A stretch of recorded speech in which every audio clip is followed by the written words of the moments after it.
Bienvenidos a la conferencia sobre el análisis del decreto 351 del año 1979 que trata el Reglamento General de Higiene y Seguridad en el Trabajo de la República Argentina. Estamos en la parte 9 de esta serie de conferencias donde vamos a tratar el anexo 1, título 5, capítulo 18, artículos 169 al artículo y el artículo 170. El recorrido de la videoconferencia empezó por esta primera parte, por la primera parte donde vimos del capítulo 1 al 10. Esto constituyó la primera conferencia. Y después fuimos avanzando de a grupo de artículos para no hacerlo tan extenso, porque algunos artículos están relacionados entre sí y constituyen un grupo temático. Y ahora estamos en el capítulo 20 de esta agenda, donde vamos a analizar, como dije recién, el artículo 169 y 170. Están viendo ahora la info y los datos donde pueden contactarme. La página web, el correo electrónico, el WhatsApp, Telegram y las redes sociales. Por cualquiera de estos medios contesto y respondo siempre a la brevedad. El material de lectura. El material de lectura viene siendo el mismo que de las últimas conferencias, porque estamos analizando cuestiones propias de la protección contra incendios, así que es el material que están viendo en pantalla, lo pueden obtener de la web de Red Proteger, en el área de editorial, y ahí van a la serie legislativa, a donde está todo el tema del análisis y los compendios legales, y bajan este material y el que les parezca correcto, porque hay otros materiales. Vamos entonces a analizar el artículo 169 y 170. Dos artículos raros, si hay que ponerle un título. Si yo tengo que titular estos artículos, artículos raros. Hay otros tantos raritos así, ¿no? En el capítulo 18 y en toda la legislación. Y estos son artículos que yo creo que no sabían dónde meter los temas que tenían que reglamentar y crearon el artículo 169 y 170, es una colección de temas, parece el capítulo 17 de riesgos especiales, una colección de cuestiones ahí que de riesgos especiales no tienen nada, pero bueno, estamos hablando de hace 45 años atrás, así que tiene cierto... no sé si cierta validez del concepto, decir porque es viejo tiene que estar mal armado, pero bueno, es lo que hay. Bien, empecemos por el artículo 169 que tiene varios párrafos en los cuales podemos separar este artículo. Vamos a empezar por el párrafo número 1, donde dice y habla que en los lugares que se depositen, acumulen, manipulen o industrialicen, es decir, toda la cadena productiva, materiales explosivos, es decir, R1, materiales inflamables, es decir, R2, y materiales combustibles. Y acá entramos en los pequeños detalles que tiene nuestra legislación, nuestro decreto. ¿Qué quiere decir materiales combustibles? ¿Hace referencia al R4 o a toda la familia de combustibles? Es decir, R3, R4 y R5. Ante estas dudas que nos presenta la normativa, siempre nos tenemos que parar en la peor situación o en la más favorable para el trabajador. En este caso, la peor situación, es decir, que cuando dice materiales combustibles, está refiriéndose a todos los materiales combustibles, es decir, a la familia R3, R4 y R5, que son la clasificación de riesgos de la definición 1.5 del anexo 7. Sigue diciendo el párrafo 1, entonces, que en estos lugares que mencionamos queda terminantemente prohibido fumar, encender o llevar fósforos, encendedores de cigarrillos y otro artefacto que produzca llama. Y la conclusión que hago de esto, como en todos los ambientes de trabajo existe la familia de materiales de R1 a R5, al menos de R2 a R5, y en los más sencillitos, en los establecimientos de menor riesgo, el R3, 4 y 5 existen, entonces se puede concluir que en el trabajo no se puede fumar. Y mucho menos llevar un encendedor o cualquier tipo de fuente de calor encima de uno. Yo sé que a más de uno le molesta este tipo de conclusiones, especialmente al grupo de fumadores, pero la conclusión es obvia, la conclusión es lineal, la conclusión no tiene demasiadas objeciones que hacerle, salvo cuando queremos torcer una normativa. Sigue diciendo el párrafo 1, y esto tiene cierto sentido hace 45 años atrás. Dice, el personal que trabaje o circule por estos lugares tendrá la obligación de utilizar calzado con suela y taco de goma. Actualmente la mayoría del calzado ya viene pegado y cosido, especialmente los relacionados al calzado de seguridad. Y esto sí, esta es la frutilla del postre del párrafo primero del artículo 169, que dice, y permite fumar en lugares autorizados. A ver, pequeño detalle. Si queda terminantemente prohibido llevar fósforos, encendedores y cualquier artefacto que produzca llama, ¿cómo vas a encender un cigarrillo? Primer análisis menor, que podemos decir un análisis quisquilloso.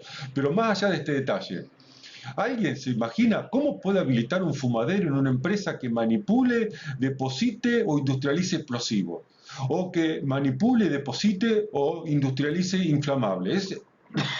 Perdón, es un sinsentido, es una locura total. No coincido en que tenga que permitirse un fumadero en estos ambientes. En un ambiente donde yo manipulo materiales combustibles, bueno, podés admitirlo, pero en estos no. El riesgo es altísimo como para permitir un fumadero dentro de un ambiente donde manipulo inflamables y manipulo explosivos. El párrafo 2 del artículo 169, técnicamente correcto, no hay nada que objetarle. La única cuestión que tiene el decreto 351 en este tema de sustancias químicas es que las pobres cuestiones relacionadas al almacenamiento y a la manipulación de sustancias químicas es muy, muy pobre, y este párrafo metido en este artículo es todavía más raro, más un sinsentido. Es una papelera de temas, es la carpeta donde guardamos la información que no sabemos dónde meter. Entonces tenemos estos artículos que tienen una colección de temas que no se entiende la relación entre un párrafo y otro. El párrafo 3. Entonces, para aquellas tareas que pueden originar o emplear fuentes de ignición, se adoptarán procedimientos especiales de prevención. Un artículo que ya analizamos, que es un artículo muy similar al artículo 152, que trata de soldadura y corte. También, ¿qué hace este artículo metido este párrafo, este tema metido en el artículo 169? No sé, la verdad no tengo una explicación para darle. Lo que sí, este párrafo no especifica cuáles son las medidas de prevención. Por lo tanto, queda a criterio del especialista definirlas. Y acá hay un listadito de 5 medidas básicas: permiso de trabajo, limpieza de área, extintor portátil, medición de gases, vigilancia del fuego, controles, auditorías, capacitación. Son algunas de las medidas de prevención que se deberían tomar. Párrafo 4 del artículo 169. Habla de la limpieza y el orden. La limpieza y el orden de los ambientes de trabajo es un requisito legal. Lo único que no hay lineamiento respecto a qué es orden, y a qué se llama orden y a qué se llama limpieza. Pero bueno, al menos está claro que un área de trabajo tiene que estar limpia y ordenada.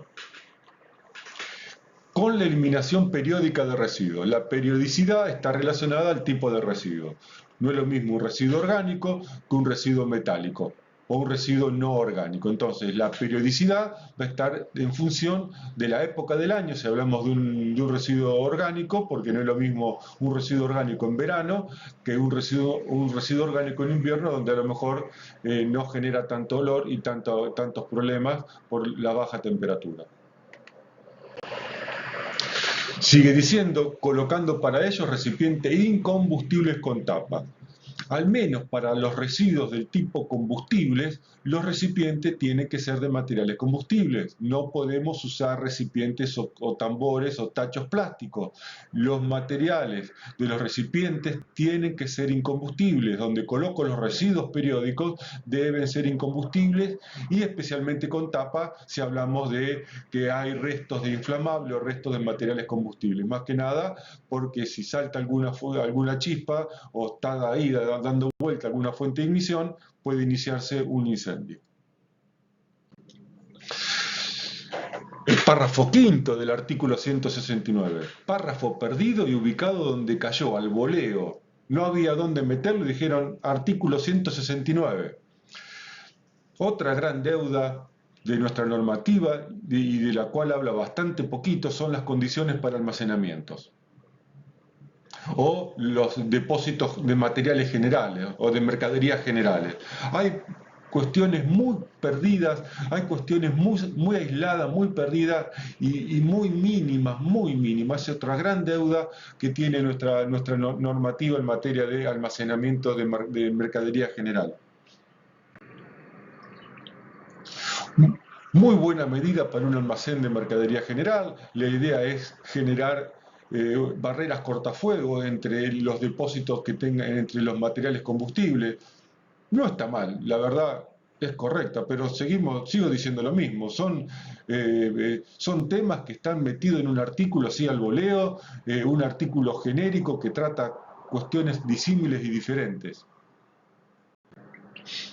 Y esto totalmente correcto, las estanterías de donde depositamos materiales deben ser de materiales no combustible o metálico, acero u hormigón, hasta donde conozco. No de madera, la madera es muy usada en muchos lados como estructuras de estantería, lo cual es incorrecto por muchas razones. Terminamos hasta acá los 6 párrafos, los 6 temas que componen el artículo 169 y como podrán haber visto, trata temas disímiles. Un artículo raro. Son estos artículos que no se sabe cómo fueron creados ni por qué aparecen de esta manera. Artículo 170. Este artículo habla de los materiales tienen que ser resistentes al fuego, está alineado con el párrafo 7 del artículo 160, donde habla que la ejecución de estructuras portantes y muros en general se emplearán materiales en combustibles, a lo cual le sumamos 10 artículos más adelante, otro tema relacionado al artículo 160, donde dice que también los materiales con que se construyan los establecimientos serán resistentes al fuego. Es decir, que las estructuras portantes, los muros y los materiales con que se construyen los establecimientos deben ser resistentes al fuego. Párrafo segundo del artículo 170 empieza diciendo en los establecimientos existentes, es decir, aquellos que estaban en funcionamiento o en condiciones de funcionar hasta abril del año 1979. Y continúa diciendo algo que es peligroso, porque si un empleador conociera y entendiera este párrafo, se estaría planteando más de una vez que no es necesario. ¿Cuándo algo es necesario en protección contra incendio? ¿Cuándo algo no es necesario en protección contra incendio? ¿Quién lo define? En principio lo podríamos definir los especialistas, aquellos que se dedican al tema, pero el empleador también tiene su derecho a definir cuándo es necesario y cuándo no es necesario. Por lo tanto, para mí es totalmente peligroso porque la norma no define la necesidad o no de una cuestión relacionada a la protección contra incendio.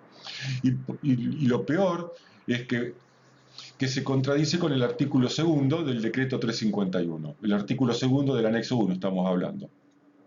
Así que, por un lado, me habilita a definir cuándo algo es necesario o no, pero esta necesidad se contradice con el artículo 2, que dice, en aquellos establecimientos en funcionamiento o en condiciones de funcionamiento, hay una obligación. No dice cuando sea necesario, hay un deberán, hay una obligación del empleador a adecuarse a la ley 19.587 y a las reglamentaciones que al respecto se dicten. Así que este párrafo es peligroso, pero de última, desde el punto de vista técnico, los especialistas podemos recurrir al artículo 2 del decreto 351. Y llegamos al final, al párrafo tercero del artículo 170. Este artículo dice que para definir cuáles son los materiales que debe usar, deberá considerarse el destino que se da al edificio, es lógico, a los riesgos, es decir, a los tipos de combustibles, y también tener en cuenta la carga de fuego. Técnicamente no, es inobjetable. Ahora, en el decreto no hay una relación entre la carga de fuego y el tipo de material que puede usar, y tampoco hay relación entre los riesgos y los tipos de material a utilizar. Así que, técnicamente correcto, me exige hacer un análisis, aunque no tenga parámetros para definir el análisis, pero me está diciendo que los materiales tienen que ser acordes los materiales de construcción tienen que ser acordes a los riesgos, es decir, al tipo de combustible y a la cantidad de combustible. Muchas gracias por acompañarme hasta este punto de la videoconferencia. Espero que la hayan disfrutado, que hayan entendido. Ante cualquier duda saben dónde puede contactarme. Que Dios los proteja, que los bendiga y los cuide. Muchas gracias. Nos vemos la próxima.